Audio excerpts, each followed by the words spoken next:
денеска сме во Кочанскиот регион. Да ги посетиме производителите на ориз.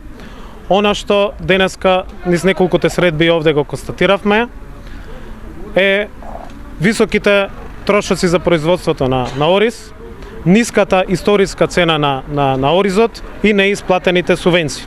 Веројатно Никола Груевски при неговата посета заборавил да ги праша овие луѓе колку им се големи трошоците за производство, дали им се исплатени субвенциите за претходните години за 2015 година и да ги праша особено која е цената на оризот.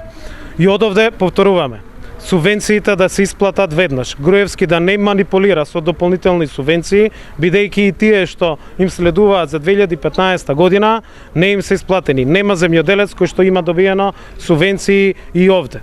При тоа, многу луѓе се пожалија и на неисплатени субвенции во 2012, 2013 и 2014 година.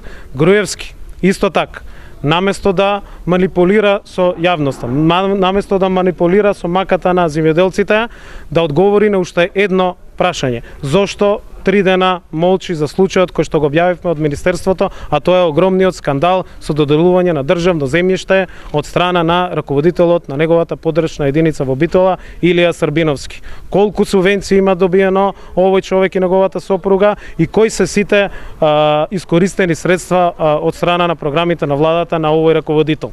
Благодарам.